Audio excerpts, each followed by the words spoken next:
नमस्कार, बहुत स्वागत है आपका। आप देख रहे हैं J24। आइए शुरू करते हैं खबरों का सिलसिला। 69 लाख के आसपास का मामला हुआ उजागर। आपको बता दें कि खबर मऊगंज जिले के जनपद पंचायत नई गढ़ी से है, जहां नई गढ़ी अंतर्गत जिलाड़ी पंचायत में हुए फर्जीवाड़े के मामले को लेकर शिकायती पत्र सौंपा गया था, जिसमें 9 सदस्यों वाली टीम के द्वारा जांच कराई गई। वही जांच प्रतिवेदन में 69 लाख के आसपास शासन के राशि का दुरुपयोग होने का मामला उजागर हुआ था। तत्कालीन निलंबित कार्यपालन यंत्री टीपी गुरदेवान हेराफेरी करते हुए 56 लाख रुपए का संशोधन कर दिया। शिकायतकर्ता नाखुश होकर माननीय उच्च न्यायालय में याचिका दायर की, जिसमें 90 दिवस के अंदर दोषियों के विरुद्ध कार्यवाही के निर्देश दिए गए। परंतु 90 दिवस का समय सीमा बीत जाने के बाद याचिकाकर्ता कलेक्टर मऊगंज के खिलाफ माननीय उच्च न्यायालय हाई कोर्ट के अवमानना याचिका दायर करने की बात मीडिया के सामने कही है। देखिए मऊगंज से संवाददाता महेंद्र तिवारी की खास रिपोर्ट। आज आप यहाँ आपने एक याचिका लगाई थी और आज कलेक्ट्रेट कार्यालय आए, क्या मामला था?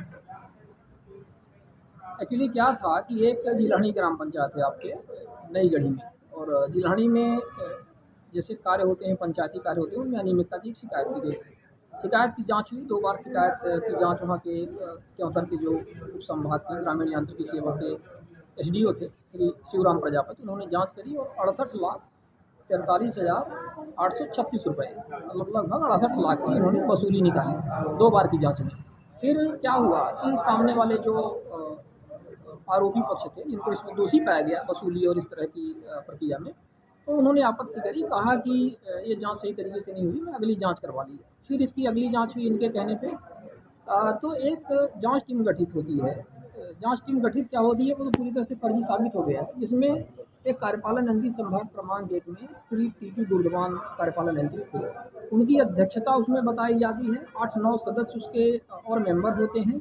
इसमें एक पत्रक तैयार किया जाता है। उस पत्रक में मात्र फर्जी और कूट रचित पूर्णता प्रमाण पत्र के आधार पर निर्माण कार्यों को ओके करके और उनको क्लीन चिट दिए जाने का प्रयास किया जाता है। और जो 68,43,836 रुपये की जो वसूली थी, उसको लगभग 56,000 रुपये के आसपास कर दिया जाता है। उस समय हमें ये नहीं समझ में आता कि ये कैसे हुआ था। फिर हमने आरटीआई लगाया। हमने कहा कि भाई ये कौन जांच टीम थी, कैसे हुई?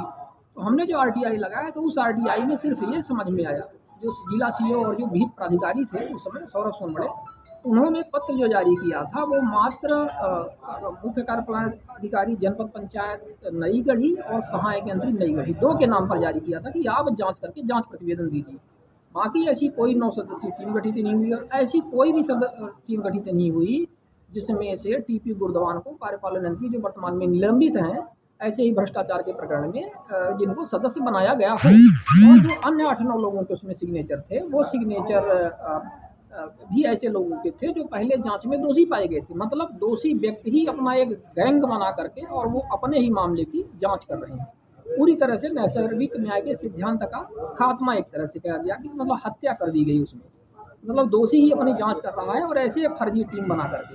अच्छा, इस पर सुनवाई के दौरान जो धारा 89 की पंचायत राज एवं ग्राम स्वराज अधिनियम 1993-94 की धारा जो 89 होती है, इसके बाद 40-92 की प्रक्रिया प्रारंभ होती है। उस धारा 89 की सुनवाई में सोनबड़े जो थे तत्कालीन सीईओ, उन्होंने क्वेश्चन किया था। वहाँ पर बहुत सारे लोग थे, अभी भी वो सब बयान देंगे कि ये आपने यहाँ पे हस्ताक्षर कैसे किया, हमने तो आपको इसमें टीम में नहीं रखा था और ऐसा तो हमने कोई नहीं किया था, और कैसे आपने कर दिया? तो बोले कि ये इंजीनियर साहब हमारे पास लेकर के आए, तो हमने इसमें सिग्नेचर कर दिया। मतलब ग्राउंड में गए भी नहीं, और इंजीनियर जो भी करके लाए, वो जो दोषी थे ऑलरेडी उसी में इन्होंने सिग्नेचर कर दिया। इनकी बहुत सारी इस तरह से अनियमितताएं हैं। 9 बिंदु की हमने शिकायत की थी इनकी फर्जी डिग्री को लेकर के भी, उस पर ये दोषी पाए गए हैं, कार्यवाहियाँ चल रही हैं। तो कुल मिलाकर के हाई कोर्ट में जो आपने कहा, तो हम जो साथी हैं, हमारे जो दर्ज साथी हैं, वो हाई कोर्ट में गए थे। इसमें हम लोग शुरू से वो कर रहे हैं, बहुत सारे आवेदन और शिकायतें की, आरटीआई लगाई, और हाई कोर्ट ने इसमें रिलीफ देते हुए कहा कि मऊगंज कलेक्टर साहब जो हैं वो इसमें 90 दिवस के अंदर ये आवेदन, मतलब ये ऑर्डर प्राप्त होने के 90 दिवस के अंदर इसमें सुनवाई करके सुनवाई प्रक्रिया पूरी करें और अपना इसमें अभिमत दें, यानी कि आदेश दें। तो आज 3/7/2025, यानी कि ये जो 3 जुलाई बीत गया, 90 दिवस पूरा हो गया है कलेक्टर साहब का। हम लोग कम से कम 1 दर्जन बार से अधिक यहाँ पर आए हैं और एक आध बार उनसे मुलाकात भी हुई थी। एक बार हमने उनको ब्रीफ किया था, बाकी टाइम तो उनकी व्यस्तता के कारण मुलाकात नहीं हो पाई। यहाँ पे बाकी जो कार्यालयीन प्रक्रिया इनकी न्यायालयीन चल रही है। क्या लगता है भ्रष्टाचार को छिपाने के लिए कहीं न कहीं षड्यंत्र पूर्वक न्यायालय के आदेश की अवहेलना की गई?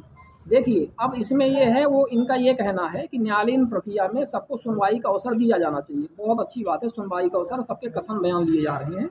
हम इसकी आलोचना नहीं करते, ये अच्छी बात है कि सबको मौका दिया जाना चाहिए।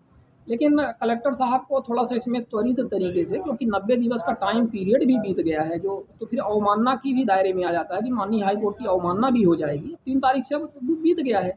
तो अब ये चीज़ भी उनको देखना पड़ेगा कि समय सीमा में, समय में रहते इस पर वो जल्दी निराकरण कर दें। और व्यापक जनहित का मामला है, 68 लाख की वसूली को 56,000 कर दिया गया। जांच अधिकारी बार बार कह रहे हैं कि कूट रचना और गड़बड़ी की गई है, जालसाजी की गई है। तो भाई ये गंभीर मामले हैं, गंभीर मामलों के लिए कलेक्टर साहब को टाइम निकालना चाहिए और उसकी विधिवत सुनवाई करनी चाहिए। इससे भ्रष्टाचार बढ़ेगा यदि ऐसे में, क्योंकि सामने वाला सोचेगा कि भाई कलेक्टर साहब तो कुछ मतलब कर नहीं रहे हैं इस तरह से। हालांकि सुनवाइयों का दौर चालू है और उनकी लगभग अनुपस्थित में हो रहा है, जैसा भी वो व्यस्त रहते होंगे, पता नहीं क्या है। आपका परिचय? मैं शिवानंद द्विवेदी हूँ, सामाजिक क्षेत्र में काम करता हूँ, भ्रष्टाचार के मुद्दों को उठाता हूँ। आपने एक याचिका लगाई थी एक भ्रष्टाचार को लेकर, क्या पूरा मामला था, उसमें क्या अभी तक कार्रवाई की गई? देखिए, ये मामला नई गढ़ी जनपद पंचायत का है और ग्राम पंचायत जिलहड़ी है हमारा। तो इसमें हमारे पंचायत में पूर्व सरपंच द्वारा व्यापक भ्रष्टाचार किया गया। इसमें हमने कलेक्टर साहब के यहाँ आवेदन किया और जांच इसमें सौंपी गई एसडीओ प्रजापति को। 68,43,836 रुपये की रिकवरी ली गई। फिर अनावेदकों द्वारा बार बार इसकी जांच कराई गई। जांच में वही आया, फर्जी टीम गठित हुई एक जनपद में बैठ करके और आरोपी गण ही उसकी जांच किया और उसमें जो है तो 56,000 कर दिया। और जब हम देखा कि ये प्रकरण जो है तो डिसमिस हो रहा है, तो हमने हाई कोर्ट गया और हाई कोर्ट में जो हमने तो याचिका दायर की, उसमें जो है तो मऊगंज कलेक्टर साहब को न्यायालय द्वारा निर्देशित किया गया कि 90 दिवस के अंदर इसका कार्रवाई पूरी करें।